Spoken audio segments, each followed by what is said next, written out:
So we have a bit of a debate to open up to the audience about dating today. And this isn't very common, but I think I side with the women who are complaining on TikTok on this one. They're saying that the biggest red flag in modern dating, which primarily takes place, at least at first, through dating apps, is when men plan a date and then don't confirm the date on the day of. I saw this. Is exhausting. It is exhausting. It's exhausting for all parties involved. I agree. But there was a specific example that was posted on X that got a lot of attention. Is it exhausting to the women? I would imagine dating apps are exhausting for everyone. I think so. And in different ways, of course, because women have all of the options and end up having, decision anxiety, can't decide and end up not using it for actual dating, and then the men aren't getting enough options. But this is a screenshot of a text conversation. Looks like it's on Hinge or Tinder from a friend. For context, the previous convo was Sunday night. Who's in the wrong here? So this is from the guy. How does 7:30 sound? She says, perfect. I'll meet you there. And then he says, hello, I will probably be about 5 minutes late. And she says, oh no, you needed to confirm this morning. I thought it wasn't happening, so I'm not there. We'll have to reschedule. And he says, oh wow, haha. And she then replies saying, I'm still interested, don't get me wrong, but this was silly of you, and I'm a gal who deserves the basic decency of you reaching out to let me know we're still on ahead of time. He responds, I'll be honest, the whole situation seems like a sign to me, and I do apologize about not confirming plans with you. It's unfortunate this situation happened. And she says, for me, you should be so excited the morning of our date. You can't wait to reach out to me and let me know you're looking forward to it. But that's the bare minimum and how I view it on what I deserve to find what I'm looking for. So she was frustrated that this guy did not confirm the date on the day of the date. I don't know how many days had passed in between when they planned it originally and the day of. It seems like they planned it Sunday night, and then she expected him to confirm on Tuesday morning that this was going to actually happen. And you know what? I kind of agree with her. If I didn't hear anything from the person in a couple days, I probably wouldn't show up. Okay. That's my take. Do you think she was in the wrong? Or? So I understand being like, okay, I want to hear some kind of confirmation. The idea that the guy has to reach out and say, oh, hey, blah, blah, blah, because he's supposed to be so excited and you're so great and he's so lucky that you're giving him the time. That's garbage. If you are interested in seeing a person, it makes perfect sense to say, shoot a text, hey, we good for tonight? Perfectly fine. Absolutely. But that goes both ways, because what these women want is completely antithetical to any kind of feminist idea that I'm sure they would say they have, right? Like, if you actually want to date a guy and you're a strong woman that don't need no man, you're completely capable of sending a text saying, hey, are we still on? And if you're like, well, the man has to do it, the man has to step out and say, make sure that he still wants me, then you're like, well, I'm Snow White laying down and the man has to come and save me. That's the whole attitude. So that's garbage. So that's Schrodinger's feminism. Okay, but it is perfectly reasonable to be like, hey, I wish that you had sent me a text saying, hey, are we still on? And it's perfectly reasonable for a guy to be like, well, I expected that we were on because we said yes, we were on. So if you were questioning it, why didn't you say, hey, are we still on? Brett said the same thing off air, that she could have reached out to confirm, and I said I frankly don't think that's her role. And I think you must recognize, Phil, the futility in pointing out feminist hypocrisy in situations like this, because at the end of the day, no matter how feminist a woman is, she's still a woman. And as hypocritical as it may be, she still expects to be treated like a woman, and she still expects a man to act like a man. And yeah, like, he's still expected to plan where they're going and when, and to confirm the day of. And, okay, the hypocrisy's still there. What are we going to do? Just talk about hypocrisy for eternity? No. They're not going to get together, and that's the good thing. My point is that as long as the hypocrisy still stands, then she doesn't have then you're just not going to treat her that way. She's not going to be treated like a woman because the hypocrisy is real. Yes. I'm just saying it's not like the ultimate gotcha that like a feminist wants to be a woman. Like, okay, we know that there are women, so they want to be treated like women. Like, they have insane worldviews. We also don't know anything about this woman. I don't like the tone that she took in the later text message about you should be excited because you're on a dating app, okay? You're strangers to each other. There's no reason to be excited about meeting up with a stranger for a date. It's again, as I said, exhausting for everyone involved that this is how dating takes place nowadays. But I would agree with her if she had said it's just a gesture of politeness and courtesy to confirm the day of, instead of showing up without a word spoken in 2 days. Would I have sent a text message beforehand? Yep, but I'm on the neurotic side. I don't think that's neurotic. I think that's a basic form of politeness. But that doesn't matter because everything she said after that just proves that the dude saved gas money. And There's nothing neurotic about confirming with someone the day of, though. You're acting like you would be weird for doing that. No, that's just what you're supposed to do. And look, and again, we don't live in a world anymore where men and women actually believe that. I don't believe for a second that she lives in a world where she expects this all the time. Like, we don't live in that world anymore where the guy takes charge 110% of the time and opens the card. Or, like, she's promoting an image that isn't real. And it's fine. He should have confirmed. But everything she said after that makes what happened a good thing anyways, because he dodged a bullet. Mm-hmm.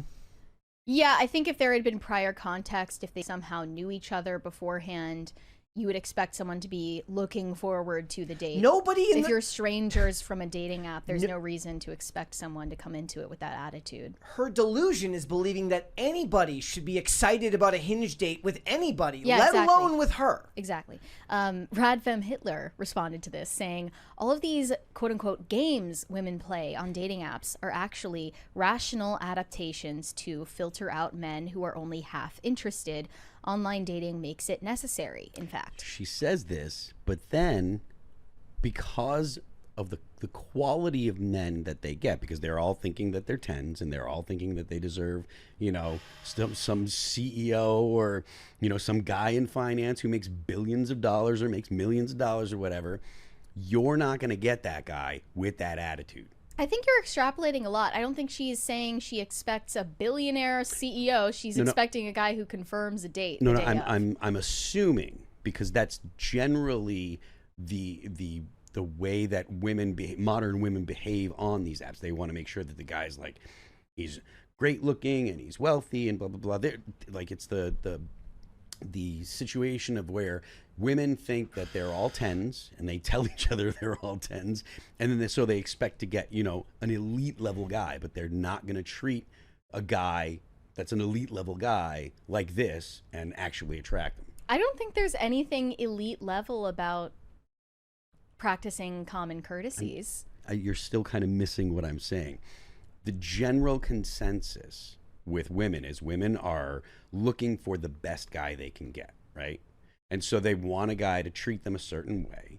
But the guys that are the guys that are the kind of guys that most women want, because most women want this, it's the 80-20 rule or 70-30. There's like 30% of guys that all women want, or that all women are generally attracted to. And this is just off the bat. Once they get to know guys, then once they get to know a guy, they might find him more attractive. But when it comes to just like dating app stuff, there's like a small pool of guys that they're after.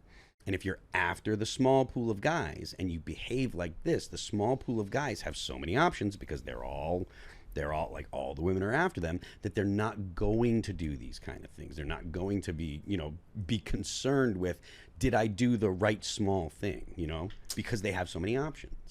Because there are other women that won't do those kind of things. And so I'm not saying it's every guy and I'm not saying it's every woman, but this leads into the problems that men and women are having, or this is part of the problem that men and women are having on dating apps. I also, look, call me cynical, but my guess is that she's expecting a certain level of traditionalism and masculinity from him that she's not going to repay with femininity, and that she likely doesn't behave in the way that a man who adheres to these practices that she wants would expect a woman to behave. And also, you've met on a very, very modern platform. He didn't ask her, he did not reach out his hand, kiss it, and say, "Madame, may I take you to the ball?" He said, "Sup, you want to go get dinner sometime," on a fucking dating app. Yeah. So I'm not really pressed to buy that she thinks that she's worthy of such old school traditional behavior. And I understand. I still think that he should have done it purely for like logistical sake. Exactly. But her reasoning is ass. Like this whole medium that they're using, of course, is just totally alienated from all norms of dating that have existed for the past century, and even those are a relative novelty in human history. I wanted to show an example of a TikTok about this rule of dating etiquette, because I didn't realize this was such a common thing for women to find that men don't confirm beforehand, and some of them are saying they got stood up. This one here?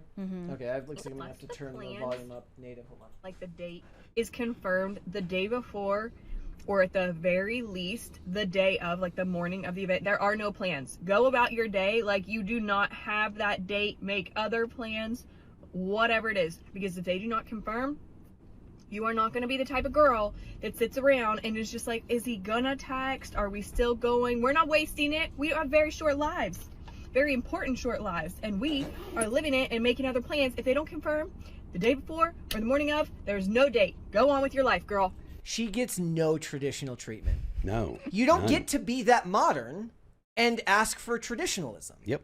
She can kick rocks. Modern in the sense that she's taking a certain tone. Yes. Like she's speaking in the tone that all feminists speak in, but wants traditional behavior in return. You get none of that. One other tweet showed several examples from TikTok. He didn't confirm the date day of, so there will be no date. He doesn't confirm the date by the deadline, so I'm going out with the girls instead. If he doesn't confirm the date by 2 p.m., he's done, ladies. And then this... Wait, this lady? No. Yes. No! This is exactly what I'm talking about. Yes. The rest of them are normal looking. But they say, ladies, if you say yes to a date, you agreed to go on the date. Playing games like he needs to confirm or it doesn't count because TikTok told you to is a really dumb way to waste your time. Be picky about things that matter, but quit making up rules to be upset about. And I personally, like, I wouldn't be upset, but I wouldn't show up. People making TikToks are upset. I wouldn't show up. Like, if I didn't hear the day of, I wouldn't show up. That's just my reality. I don't know, but I've never been on a bad date before. I guess if both people are truly out there looking for love and romance and the chance to settle down, then she should also be interested enough to want... Like, it becomes a very, very mundane power struggle to ask the question, who confirms, who does this, who checks in? If I check in, good. If she... I would check in, right? But I also wouldn't be upset, nor like if she checked in first as well. Like both people should be willing to do so without the assumption that it's a power struggle to see who checks in first. That's actually something that Hollywood would do with their characters, which is make people get annoyed over stuff like this, which shouldn't matter in the real world. But maybe in a non-negligible way, dating is sort of a power struggle. Then for her, it's a power struggle that she's going to continue to have to weigh against. Now, is dating a power struggle if you are looking for a traditional relationship? What I mean by that is if you're planning to practice traditional gender dynamics in the relationship, one party is expected to meet certain requirements and the other is as well. And in a way, you could think of that as a power struggle. I think that puts a negative connotation on it, but that's not fake. Like, that's not something that you're imposing on dating that is totally made up. I agree with your explanation, but I wouldn't use the term power struggle, but Yeah. I do agree with what you're saying, the substance of it. We have another 20 from Pop Culture Junkie. I think the subtext of the discussion you're having about the date is that manners and courtesy is just continuing to deteriorate. This is just one example of an unfortunate gray area that's part of the trend. Yeah, a lot of women also say that they eventually do meet up with these guys from dating apps, and, you know, he picks you up and he's like, what do you want to do? Like, where do you want to go? And then just expects the woman to govern the entire plan. That is horrible. Don't worry, guys. I confirmed with Olivia that I'm going to the movie tonight. Good. I just sent Like, the text. I think in modern dating, you can kind of like categorize women into two groups. There are the fake bad bitches who act like the one in that video we just watched, and there are the quirk chunguses. And I recently saw a complaint from a straight man in the active dating life confirming the quirked up chungus epidemic is real. This isn't a bit. There's a significant minority of women whose humor hasn't changed since Shrek is Love. They're on Tinder and their bios are 4 paragraphs of useless lore. They yearn to be random and whimsical, yet they never leave the house. They dress to be seen but not to look good. Everything is experienced through ironic detachment like a trauma response. They will never love you. They are unlovable. They've become too specific and idiosyncratic. Life is performance to them, a series of behaviors replicated from short-form content and movies. There's nobody inside, just references. Yeah, there's no, not to get philosophical, but there's no soul. It's actually soulless. Like both of these archetypes of like the quirk chungus and the boss bitch are equally empty people. I will say that, you know, take it with a grain of salt, but watching these videos where they put on makeup of some sort while they do something like this fills me with the rage of Seven Sons. It is maybe the most infuriating thing on the internet. Have you been able to decode why? I have no idea why. I don't know if it's simply because it was born out of the ones who did it while talking about true crime, and it's like, how dare you take something so serious and make me watch you get ready while talking about it? I mean, I think that realistically they're doing it because it makes them appear nonchalant and unbothered, and it also adds a visual characteristic to the video that keeps people watching. I demand some chalant from everyone. Everyone needs to be more chalant. You have not earned the right to be nonchalant. That's something that needs to be corrected on both sides. I think that men and women in dating need to be more chalant. Thanks for watching. Listen to full episodes of Pop Culture Crisis on Spotify. Keep up with us on social media and make sure you subscribe and ring that bell so you never miss the show. Bye, guys.